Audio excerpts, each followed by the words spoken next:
Thank you, Senator, for joining us. This Glad is to be great here. that you could be here, and I'm glad that we were able to get two and possibly three other newspapers, and I'm sure Ann will pipe in as soon as she gets here. The first thing I wanted to get is the whole issue that's going on right now with the bombs showing up at various Democratic offices and office holders, and as well as CNN. Wanted to ask you, first of all, have you had any indication that you've been targeted or anything like that? Okay, well that's good. But has your security increased, or? They've asked us not to talk about that. Okay, all right, I understand. Okay, but in general, since you have gone after Donald Trump with gusto, are you the subject of threats and things like that? You can't talk I can't talk about either. the threats. Okay, all right. Thank you, though. I'm sorry. Okay, no, that's quite all right. What is the mood among your Senate colleagues? Look, violence is never acceptable. The person or persons who have done this are responsible for their own actions. It is never helpful when someone encourages violence. There's a big difference between vigorously debating points of view and suggesting that others commit violent acts. It's not helpful when Donald Trump attacks the media and calls them the enemy of the state. That's dangerous rhetoric. Mm-hmm. When we had the shooting on the baseball diamond last year, I think. There seemed to be a coming together of members of Congress, and it didn't last for a long time. But there was this sense of we're all in this together. We're all Americans, and any outside threat to any of us is a threat to all of us. Do you sense maybe that something like that might be developing right now? I don't know. Now, as you know, no one's in Washington, right? Yeah. Everyone's out in their home districts, but it's the notion of outside threats. It's a reminder of how far the moment has gotten beyond anything in our lived experiences. The rallies, the attacks on the media, the attacks on different vulnerable groups. We've just never seen anything like this in our lifetimes. Okay. And this is a question that we had a debate in Worcester for the 2nd Congressional District, Jim McGovern's district. And we took questions from, we did a thing where most of it were questions from the audience, from residents in the community. Good. Which was interesting because it took a different spin rather than just politics. It was more about bigger issues sometimes. And one of the questions that I remember, and I know that somebody on the phone here also suggested it as a topic, which was that it was phrased as, when you're elected to office, you're representing all the people in your district. Republicans, Democrats, independents, people of all stripes. And this kind of gets at that same thing in terms of how can the Senate be made more functional? I mean, and the Senate specifically, but Congress in general. What can you do? What can others do? Because right now, everybody's at each other's throats, it seems. Well, and just to pick up on your point, just even in a short time, remember, in 2013, we passed bipartisan comprehensive immigration reform through the Senate. There were Republicans and Democrats that signed on to a bill that provided a path to citizenship for people without documentation, that protected our dreamers, that helped people with temporary protective status, that straightened out our visa system, and that strengthened border security. It was a compromise. There were things for some and things for some other people, right? And I signed on, others signed on, and then a group of Republicans blocked it in the House. This is the and whole it gang never got a debate vote. thing. Yeah, what it morphed Yeah. into. By the time we're talking about 2013, it was a big, comprehensive bill, and that's now a hot button topic that we can't seem to find any bipartisan space on. And I use that just as an example of, in a short period of time, how things have headed in a very different direction. And that's not good. And frankly, I think that's a big part of what the Senate race is about in Massachusetts and races around the country. It's this fundamental question about how people see government, what is the role of elected representatives. So for me, I got in this race back in 2012 saying, I promise I will work to help level the playing field for all of the families who've taken one punch to the gut after another. That's my life's work. It's not about Republicans or Democrats or independents. That's what I'll do. And that's exactly what I've worked on.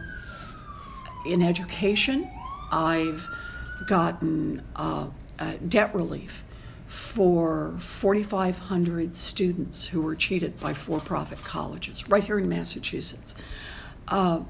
Managed to get nearly $750 million for student loan debt relief for teachers, firefighters, police officers, so they can stay in public service.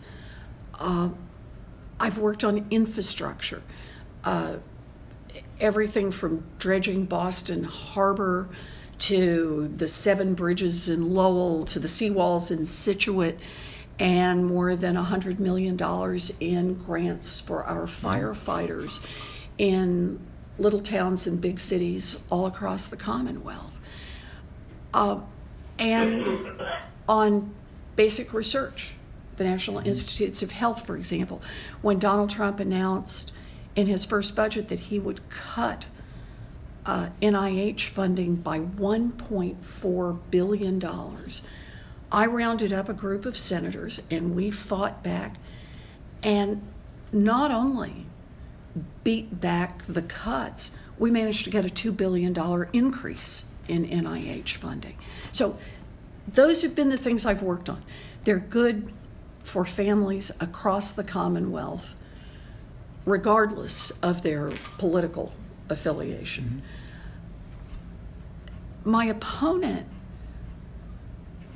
said early on that Donald Trump was his candidate, back when there were plenty of Republicans to pick from. He picked Donald Trump.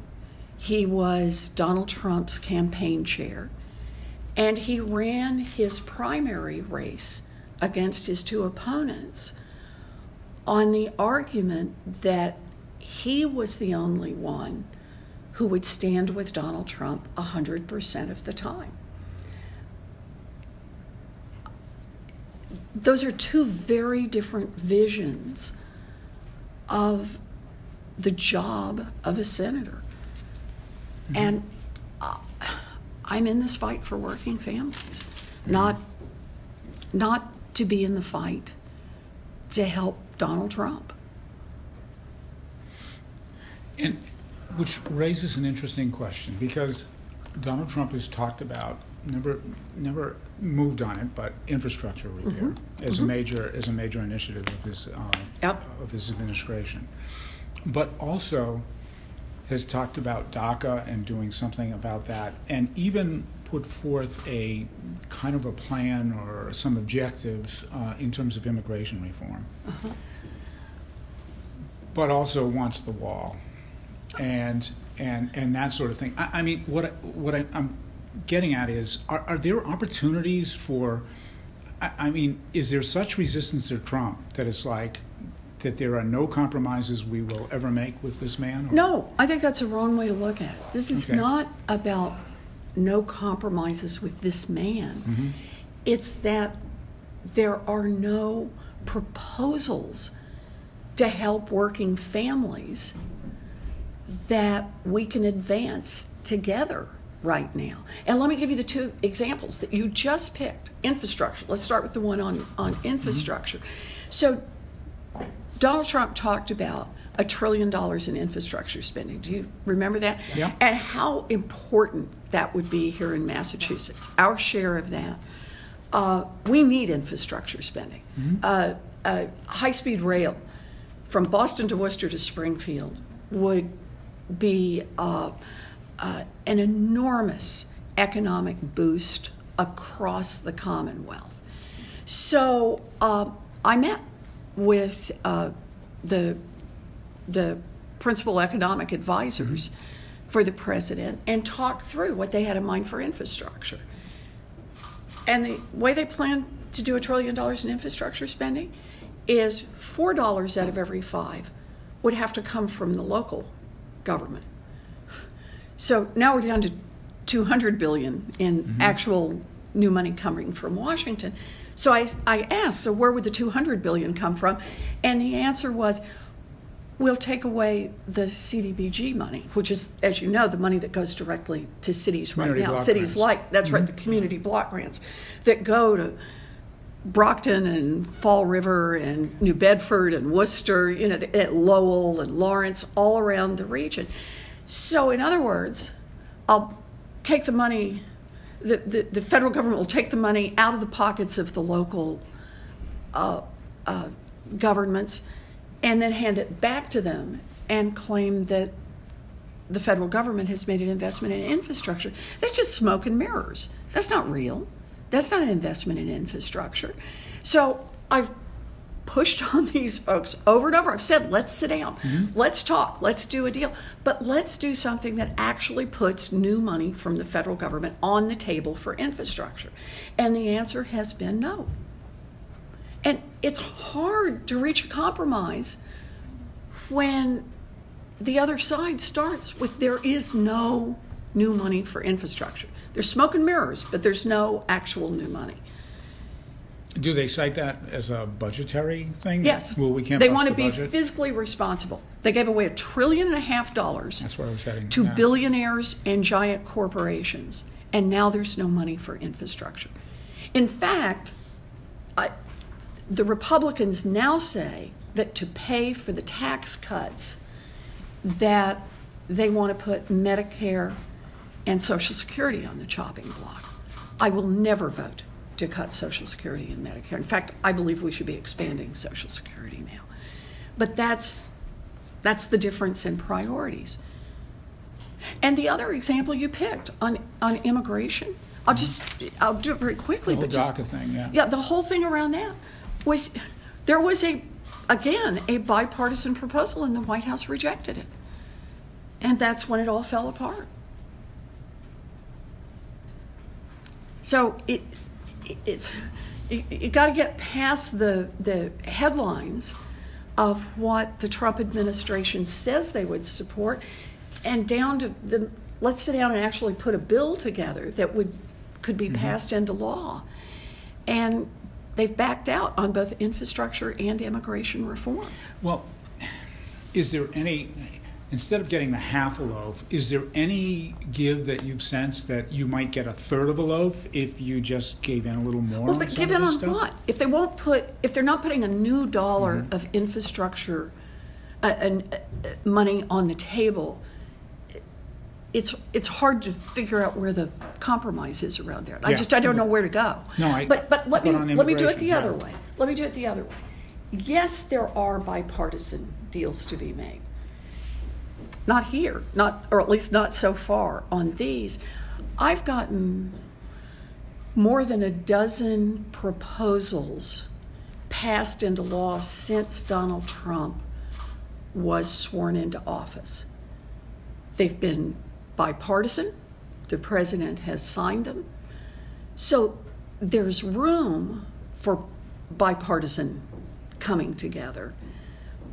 But on some of the key issues facing this nation, there just hasn't been a place to actually sit down and find some overlap. In fact, I'll give you an example. Mm-hmm. One of the ones that I got through, there are 40 million Americans have hearing loss in this country. Fewer than 1 in 6 actually gets any help because hearing aids cost thousands of dollars a piece. Most people need 2, Mm-hmm. and they're not covered by Medicare Or insurance. or private insurance. So most people just do without. I started looking into why hearing aids are so expensive. They're actually not that complex. It turns out a handful of manufacturers have managed to twist around state laws to protect themselves and their high prices. So I had an idea to override that by federal law, permit hearing aids to be sold over the counter. Mm-hmm. And that would open the market up for others to come in and compete. And the best estimates are that it would drive the price of hearing aids down from thousands of dollars a piece to a few $100s a piece. When I figured this out, talked to the scientists, worked through it, the first call I made was to a very senior Republican who liked the idea and said, sign me up. Mm-hmm. And then another Republican, and then another Republican. Mm-hmm. And this year, Donald Trump signed it into law. Mm-hmm. So starting next year, hearing aids are going to be available over the counter. And that's going to be life-changing for some people with hearing loss here in Massachusetts and all around the country. Okay. Now, is there any way to build on that? I mean, is there any impetus for sitting down with the other side and saying, look, here's some small things that we've done. We've got some big mm-hmm. things. Mm-hmm. I mean, I heard one person say, why is Congress out of session so much? This was from the days of the horse and buggy when right. they had to travel weeks to get home. And let's lock the doors and let's work this through until we're done, mm-hmm. until we can get no further. What can you do, or what can you suggest that would help break through this logjam? So I have worked with many different Republicans on specific issues that we both had some reason to dig into. Mm-hmm. Traumatic brain injury for our military, pay and promotions for the National Guard, job opportunities for our veterans. The Armed Services Committee has places where we strongly disagree mm-hmm. with each other. Ted Cruz and I are not in the same place on developing more nuclear weapons. We're in opposite places, and we're not likely to get in the same place anytime soon. But it's a functional committee that has lots of bipartisan pieces back and forth. We sometimes laugh during the voting that when there is a piece that's contentious, you'll see some Democrats voting yes and some Republicans voting yes and some Democrats voting no and some Republicans voting no. It's not an everybody takes to their political corners and hangs on. It's a committee that functions on a bipartisan basis. Now, I want to give a lot of credit there to John McCain and to Jack Reed, who were the Republican and Democratic leaders of that committee. I can't say enough about how that committee functioned under John McCain's leadership. More than once, when I'd be in a hearing and pushing on a witness who wasn't answering the question, Chairman McCain would lean over into his microphone and say, "I suggest that the witness answer Senator Warren, or the witness is going to face even more trouble from me." You know, because that's how John McCain saw it, is that the issues, there are places we're going to disagree, but those are fought from a point of principle, not from a point of politics. Did he ever suggest that, well, I think we've gone far enough with this witness to you, or something like that? I don't think so. I don't think he did. Okay. Not that I remember. You know, I went with John McCain to Afghanistan. We were together over the 4th of July a year ago. I think it may have been his last trip to see our service members, and John was he's a big tease, and always liked to kid me throughout the whole thing. You know, it was constantly about whether it was too hot, or, you know, was always giving me a hard time about this, that, or the other, you know, about how my flak jacket didn't fit right and what it made me look like, and, you know, just constantly ribbing, kind of like a big brother does. And I know from big brothers, I have 3 of them.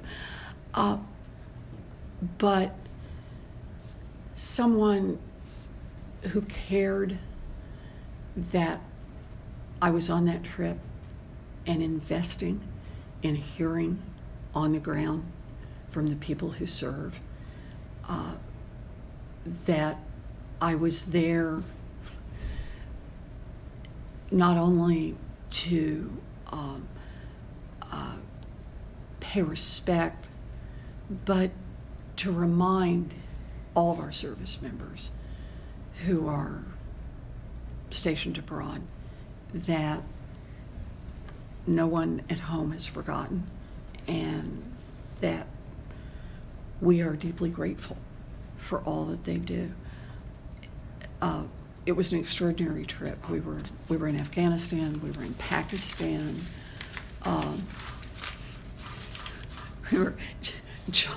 John would change the itinerary at the last minute, and they would hustle up a bunch of helicopters and take us out to see something they wanted us to see. It really was there. It was like traveling with a rock star. The way that the military treated him. I'm sorry, it's just that you're talking about some very interesting things. Unfortunately, John McCain is no longer with us. Yes. Which would make it sound like, well, the ingredients are all here. Yes. We can do this. But on some really big things that are tearing the country apart, yes, there isn't. What can be done to break through that? You know, I think we just keep running at it again and again and again, Well, because we have no choice. Let me ask this tough question. You were quoted as saying that the justice system is racist from beginning to end. And I know that a lot of people took offense at that. Police officers, judges, DAs. And let me ask you, I mean, do you believe that exactly that way, the way it came across? Or do you have any regret that, you know what, I got carried away in the moment? Or So, because that's part of the division, and it... No, Yeah. there are the people who serve in law enforcement, in the judicial system, in the parole system, have signed up to serve and to keep the rest of us safe. There are many heroes who get out every day and put their lives on the line. There are many who point out there are systemic problems in the system. Look at the data. Study after study after study shows that for the exact same crime, African Americans are more likely than whites to be arrested, they're more likely to be arraigned, they're more likely to be prosecuted, they're more likely to be wrongfully convicted, and they're more likely to receive harsher sentences.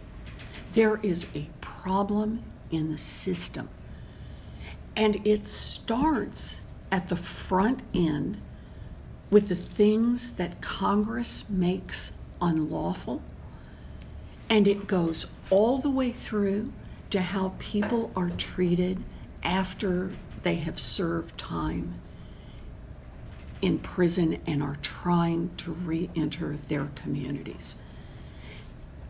Those are hard conversations to have, but we need to have them. There is a race problem in the system.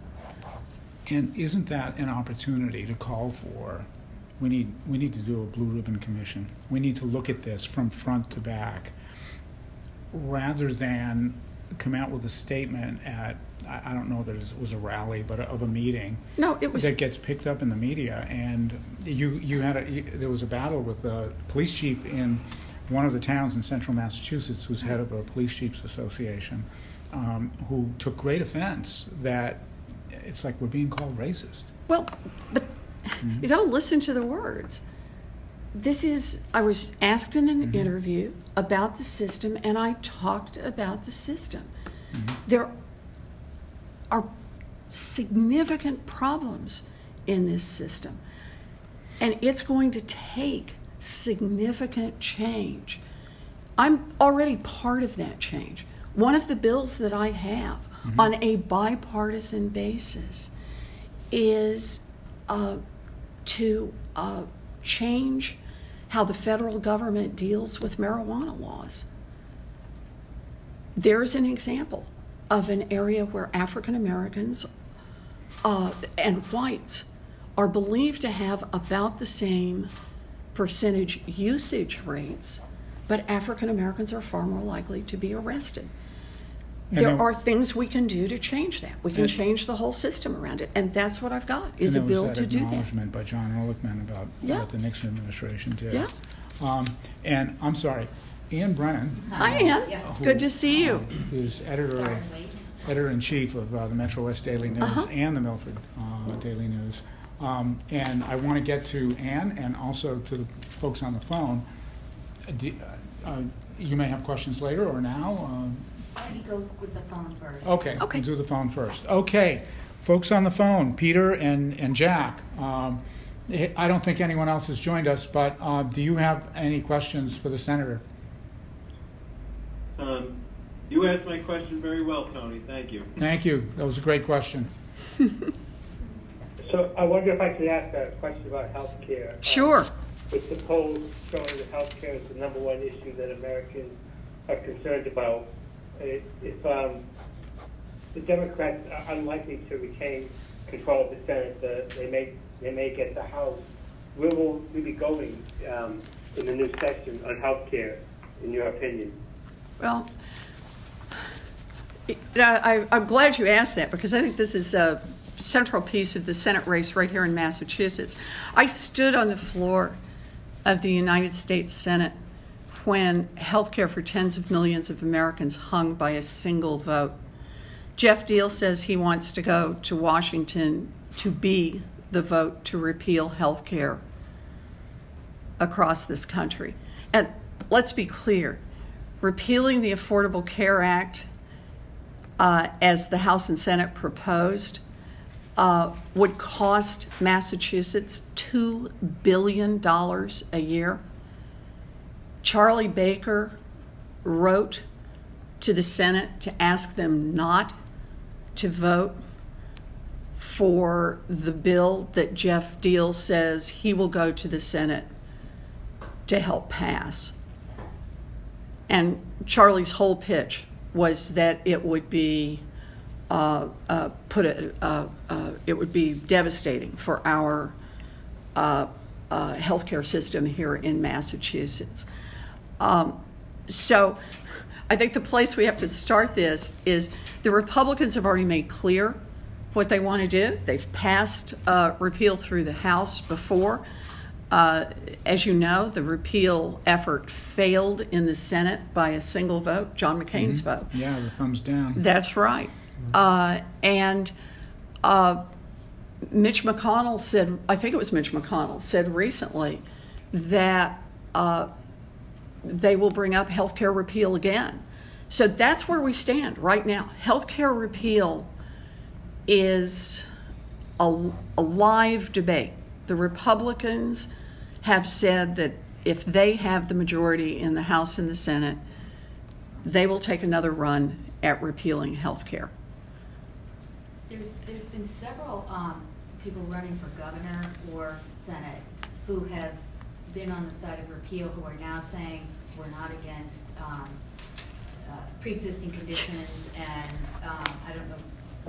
So Senator Governor Scott, I can't right. remember his name. Howe, I think, is running against right. McCaskill. There's several. Right. Heller. Does this mean that they're actually going to change their mind on health care, you think? I think this is just magical thinking. The idea that somehow they can come up with a way to protect people with pre-existing conditions without providing affordable health care for everyone makes no sense.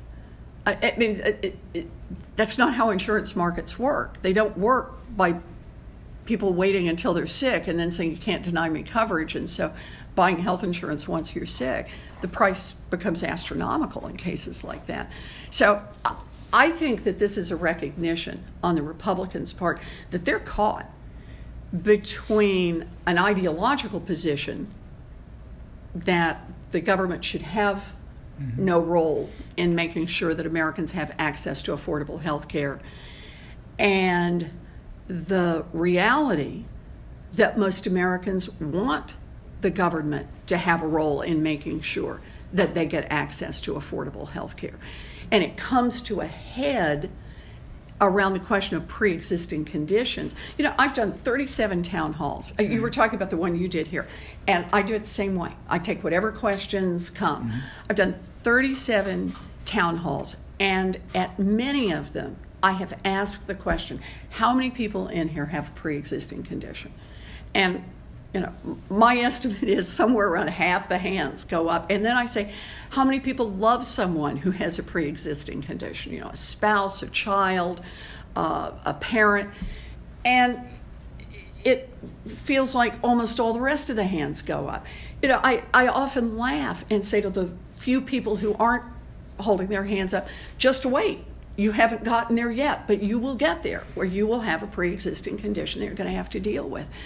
So for me, this really is. The question is out there. It's now on the table.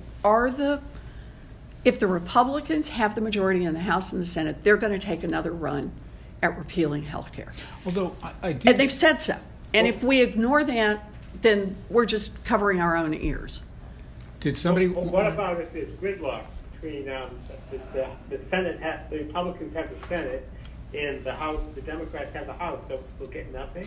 No, then health care won't be repealed. I mean, that's the good news is it won't be repealed formally. Now, the bad news is the Trump administration has been doing everything they can to undercut the Affordable Care Act without bringing it to another vote. So, for example, they've cut the money that's allocated for advertising to people about the enrollment period. That's crucially important to get young people into the healthcare insurance system, and they've cut it. That helps drive up premiums. In fact, again, I'll go back to Charlie Baker on this.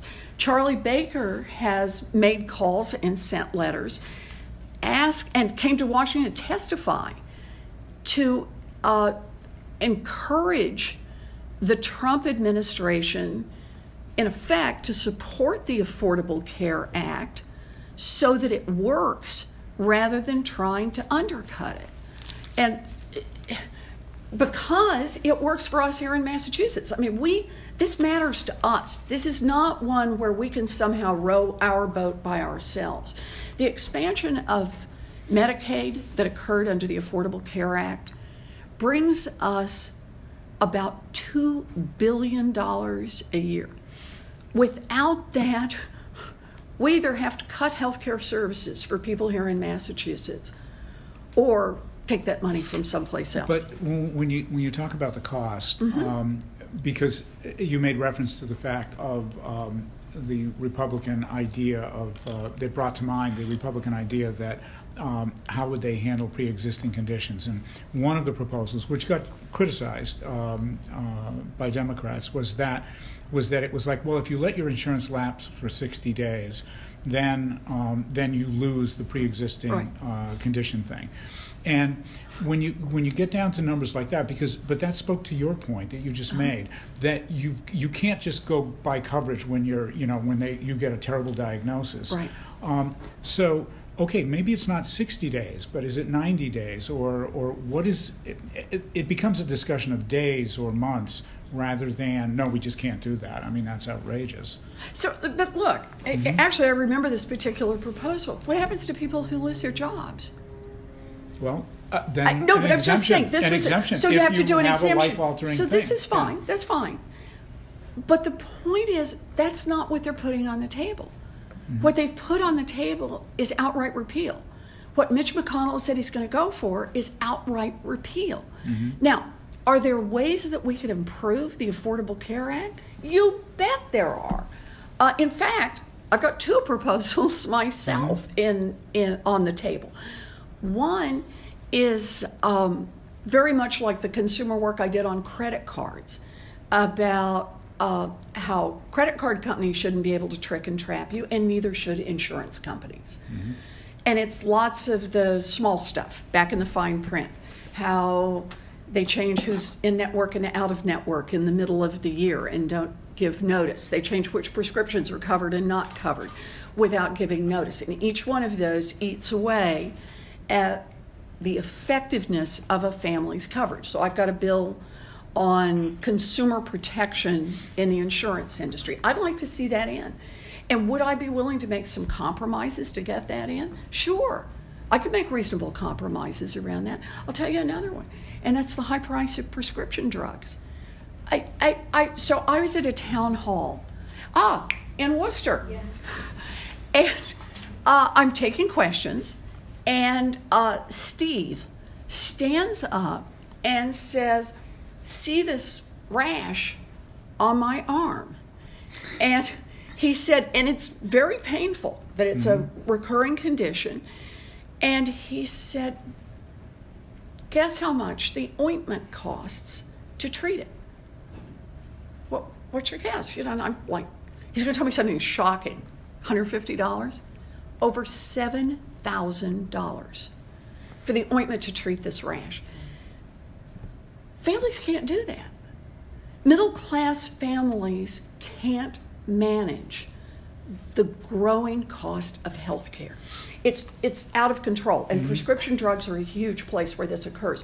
So the drug companies make hundreds of millions of dollars in profits, and someone has to pick up the cost of this prescription drug for Steve.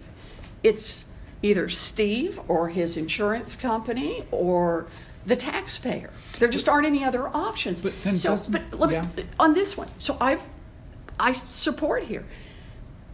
We could at least try negotiating with the drug companies for the price of prescription drugs to help bring it down. Why should there not be any negotiation between Medicare and the drug companies over the price of these prescription drugs?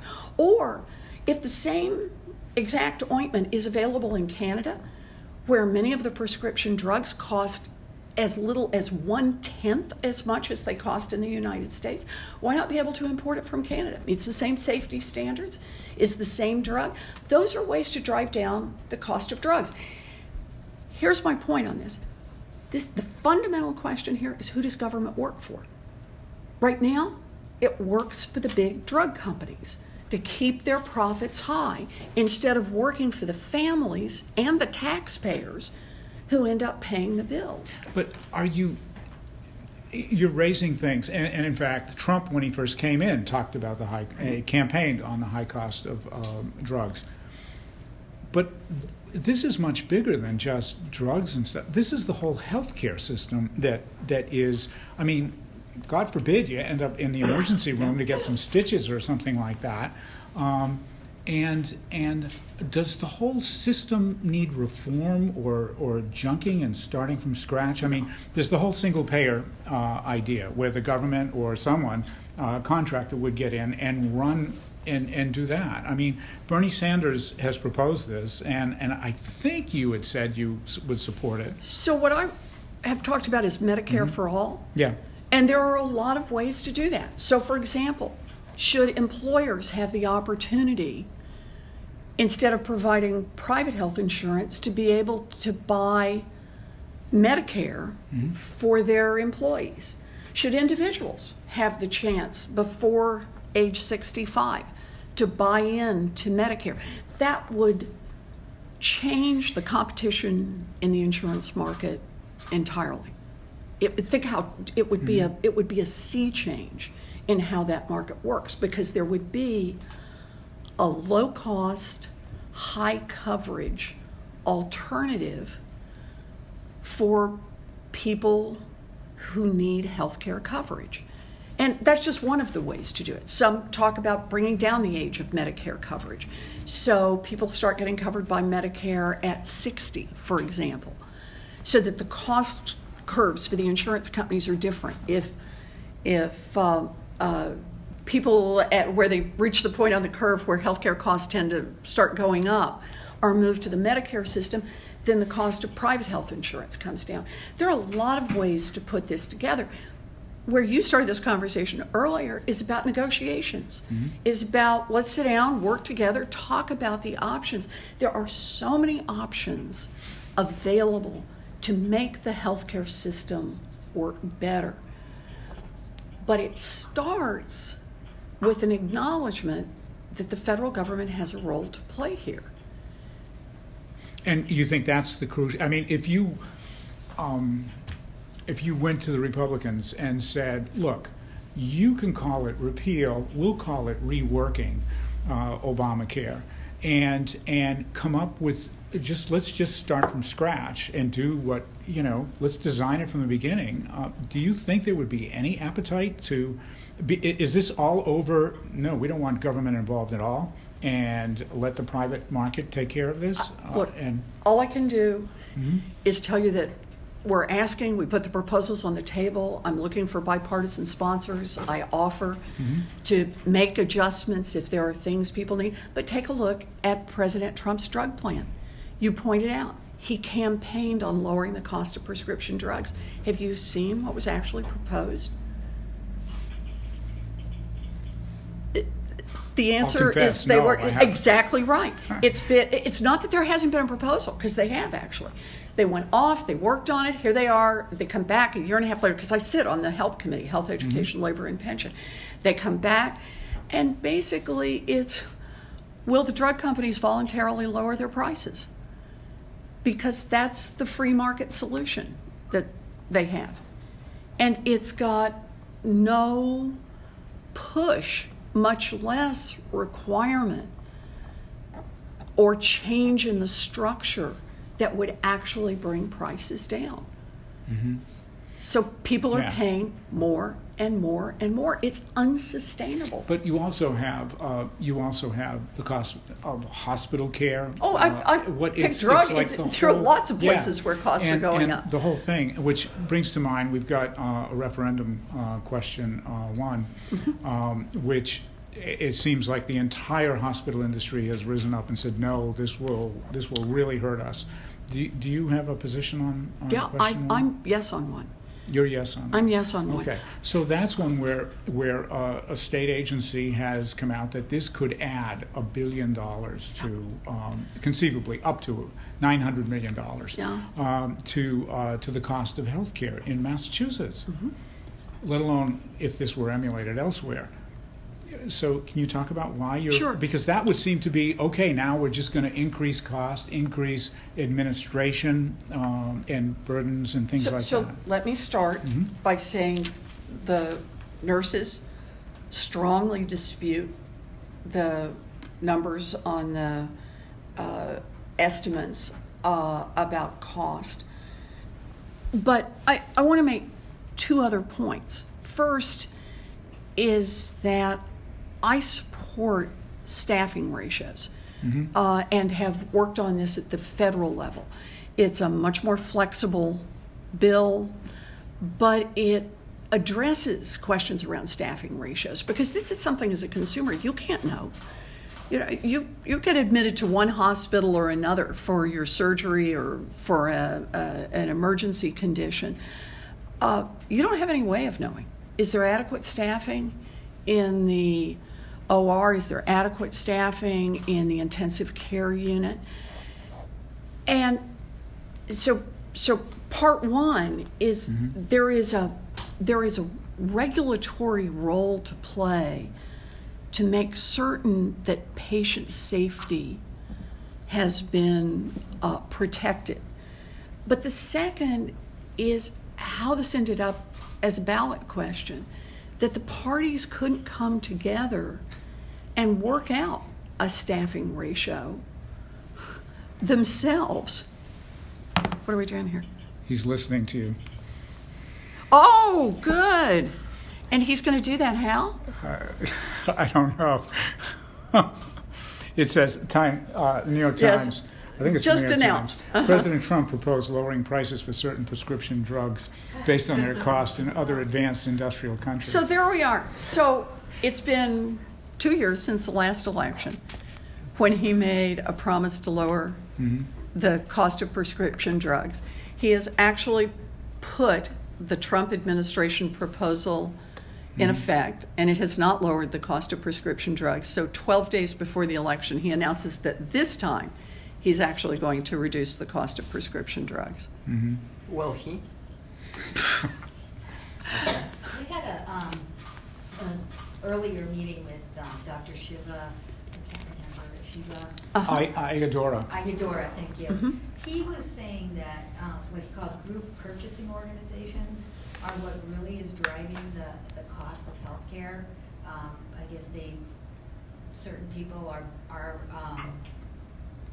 what did he say? There are three major suppliers to hospitals of everything from linens to devices and all that, and it's a monopoly that has driven up prices. He also sees wrongdoing there, that there are kickbacks and the like that he expressed. I don't know if you've heard this or not, but which, yeah. I'm just curious if you've ever heard about this, or okay. He said it's a very big element, and there are only three major companies that do it for like virtually every hospital everywhere, so they control prices.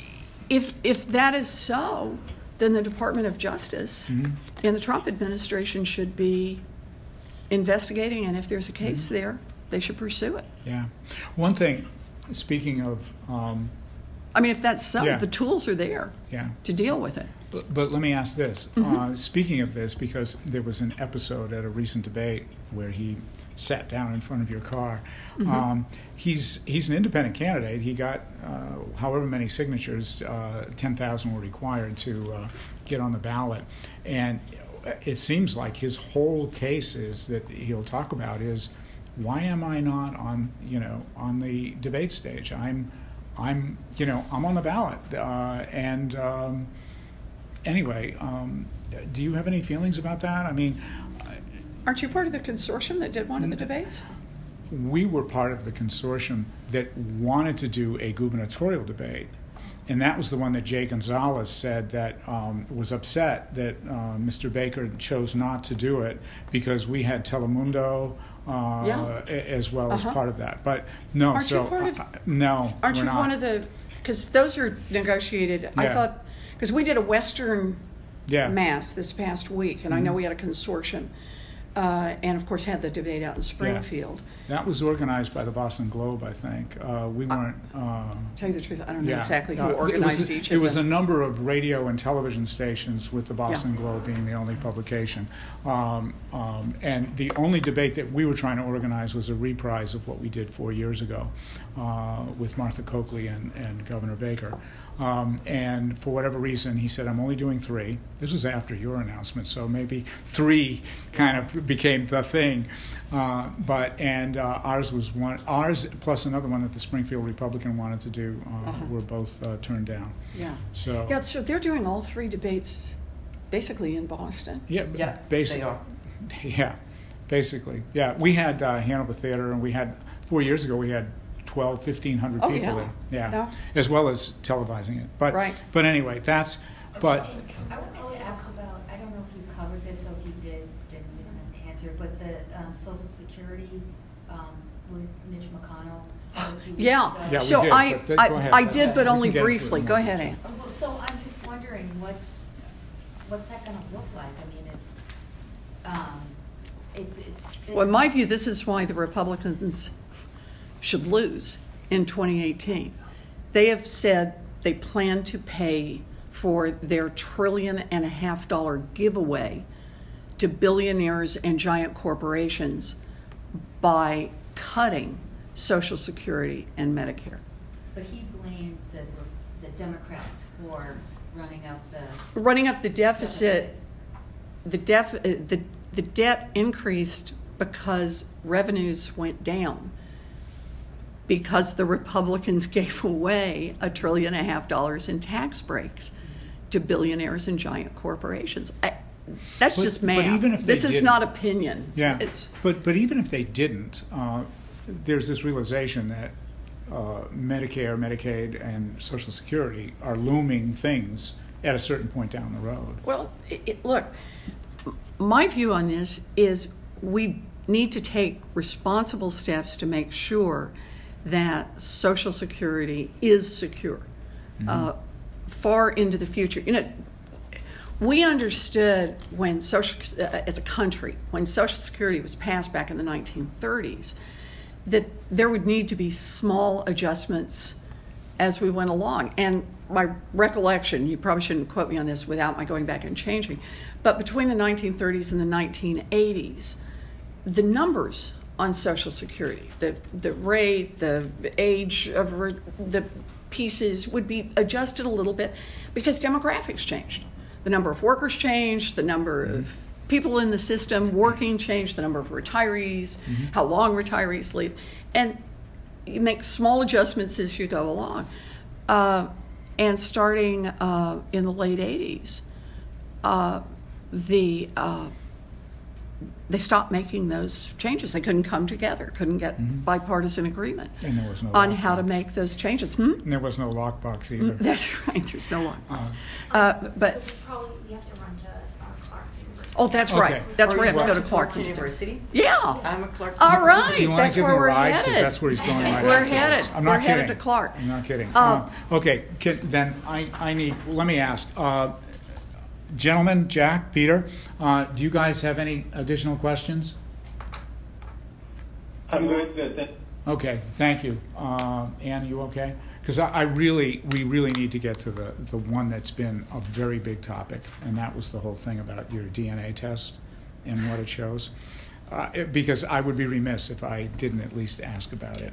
I mean, you've gotten. It's interesting because the DNA test would, well, at least indicated that there is some Native American heritage in your line, and when the information came out, it's fascinating that not only did it engender criticism from the usual sources, but even people on the left, Native Americans, got into the whole thing about cultural appropriation.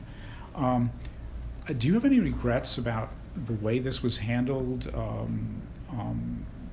Because it's like this thing that you can't really get away from, or people won't let you get away from.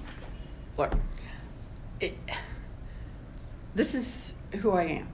I have put out my tax records going back 10 years, my employment records, and yes, I even took a DNA test. It's out there on the internet. Anybody can take a look at it who wants to. Because ultimately, the fights we're in are not about my family. They're about what's going to happen to families all across this Commonwealth and all across this country. This is about health care access for tens of millions of people. This is about $1.5 trillion of student loan debt that is crushing, which unfortunately didn't get into young but, yeah. people. This is about cutting Social Security to pay for tax breaks for billionaires. Those are the fights I'm in. They're the fights I'm going to stay in. But this whole thing started over checking off a box. Do you really consider yourself a woman of color or a minority? No, it didn't. The Boston Globe did. Well, and I'm not talking about getting a job because of it. No, but the Boston Globe did a complete analysis. My background never had anything to do with any job I ever got any place. Yeah, ever. I'm acknowledging that. I'm just saying that. But in checking off those boxes, did you consider yourself a minority or a woman of color? Look, I understand the difference between tribal citizenship and heritage. Tribal citizenship is determined by tribes and no one else. It's part of tribal sovereignty. I completely respect that. I've made that point when I spoke to the NCAI last February and multiple times since then. Ancestry is different.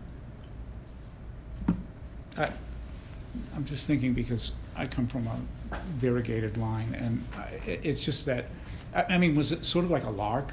You were a kid, you said, you know. It was 30 years ago. And I wish I had been more mindful of the distinction between citizenship and ancestry. The Navajo Nation has asked for an apology. Have you talked to them?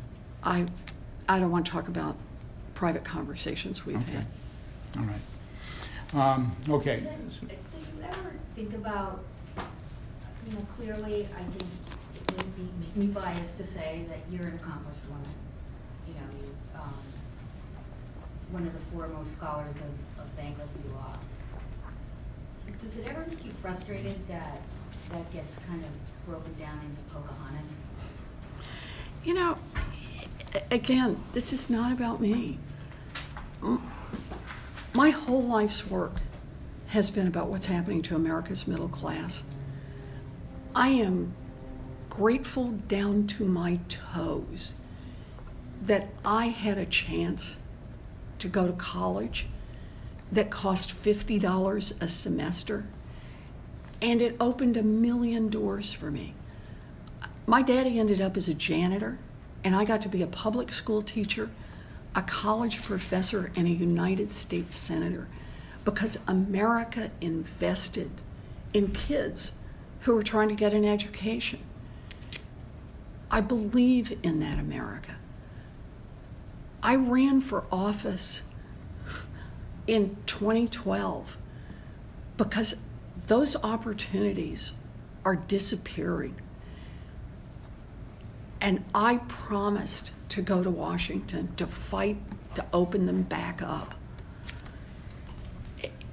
That's what this is all about for me. You know, I think it was before you got in here, but one of the things I talked about, right here in Massachusetts, there are 4,500 young people who have no student loan debt because they got cheated by for-profit colleges. And I managed to help get that student loan debt erased. That is life-changing for them. I've rounded up nearly $750 million for student loan debt forgiveness for teachers and firefighters and police officers and other people in public service.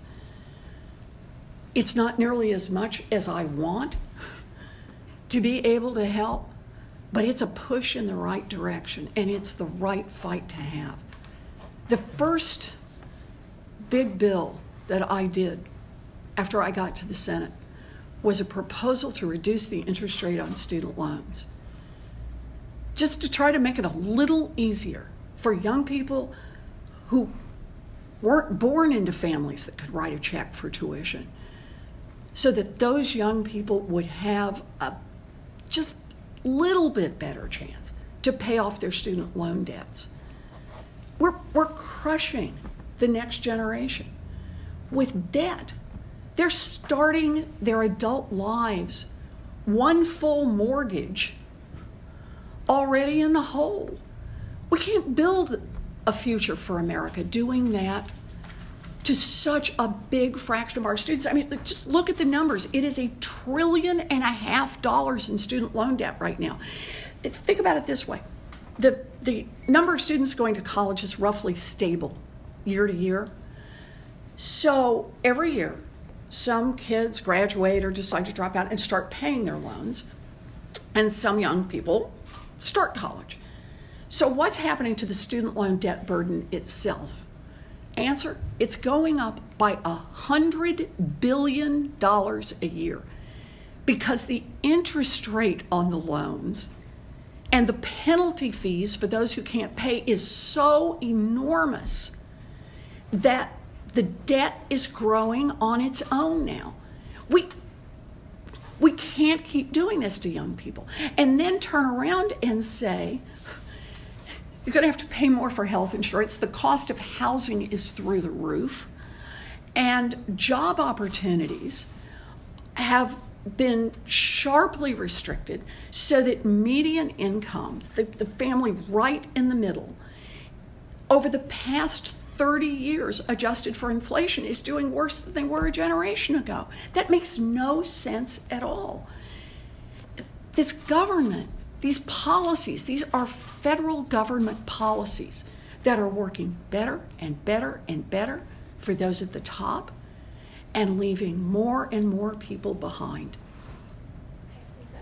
Sorry, we got to go to Clark. But this is what it's about. That ends on a strong note. Yeah. Okay, thank you very much. You bet. Guys, thank you very much. I'll dial back in a bit. Okay, thank you. Thank you. Okay. Thank you. Thank you. Thank you.